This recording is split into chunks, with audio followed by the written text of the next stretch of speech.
السلام علیکم ورحمۃ اللہ نحمدہ ونصلی علی رسولہ الکریم اما بعد فاعوذ باللہ من الشیطان الرجیم بسم اللہ الرحمن الرحیم رب اشرح لی صدری ویسر لی امری واحلل عقدۃ من لسانی یفقہوا قولی۔ کتاب الجنہ تفہیم و سنہ کا 14ویں سیریز ہے اور ایک محمد اقبال کلانی کی لکھی ہوئی ہے۔ ہم اس میں پڑھ رہے تھے آج جنت و جہنم اور عقل پرستی، تھوڑا سا ٹاپک رہ گیا تھا، پڑھتے ہیں۔ تو ہم دیکھ رہے تھے کہ نیوٹن اور آئنسٹائن کے کلیات سمجھ میں نہ آئیں تو ہم نہ صرف اپنی کم علمی اور کم عقلی کا فوراً اعتراف کر لیتے ہیں بلکہ الٹا ان کی ذہانت اور فطانت کی داد بھی دیتے ہیں۔ جبکہ اللہ اور اس کے رسول صلی اللہ علیہ وسلم کی دی ہوئی خبریں ہماری عقل میں نہ آئیں تو ان کا نہ صرف انکار کرتے ہیں بلکہ الٹا مذاق اور تمسخر بھی اڑاتے ہیں۔ تو ہم سب کو اپنے عمل پر ذرا توجہ دینی چاہیے اور دیکھنا چاہیے کہ کہیں ایسا تو نہیں کہ ہم بھی ایسے لوگوں میں شامل ہیں کہ اس طرز عمل کا مطلب اس کے سوا اور کیا ہو سکتا ہے کہ ہمیں اللہ تعالیٰ اور اس کے رسول صلی اللہ علیہ وسلم کی باتوں پر اتنا بھی ایمان نہیں ہے جتنا آئنسٹائن اور نیوٹن کی تحقیقات پر ہے۔ امر واقعہ یہ ہے کہ جنت اور جہنم کے وجود اور اس کے بارے میں دی گئی تفصیلات کو منون تسلیم کرنے کی دلیل صرف ایک ہی ہے، ایمان بالغیب، جسے اللہ تعالیٰ نے قرآن مجید میں لوگوں کی ہدایت کے لیے شرط اول قرار دیا ہے۔ ٹھیک ہے، یعنی ہدایت کیا ہے کہ غیب پر ایمان لے آؤ۔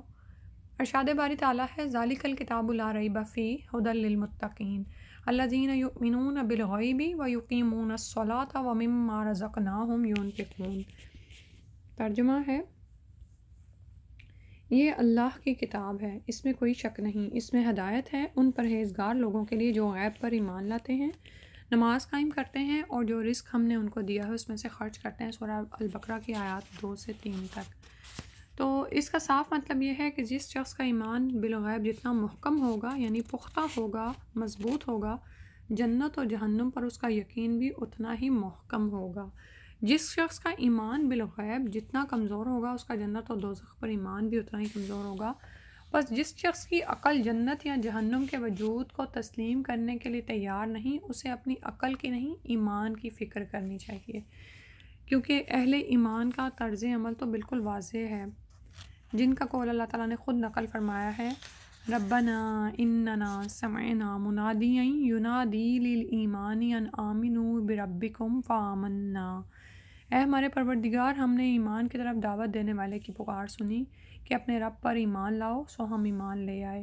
سورہ آل عمران کی آیت نمبر 193 ہے۔ تو اللہ سبحانہ تعالیٰ سے دعا ہے کہ ہمارا ایمان پختہ اور محکم اور مضبوط ہو جائے اور اس کے مطابق ہمارے عمل بھی سنورتے چلے جائیں۔ آمین یا رب العالمین۔ ہم اللہ تعالیٰ سے صالح عمل کی و علم میں زیادتی کی، اللہ تعالیٰ ہمارے علم میں اضافہ فرما دے اور ایمان کی بڑھوتری کی دعا کرتے ہیں۔ جزاک اللہ خیر۔ السلام علیکم ورحمۃ اللہ۔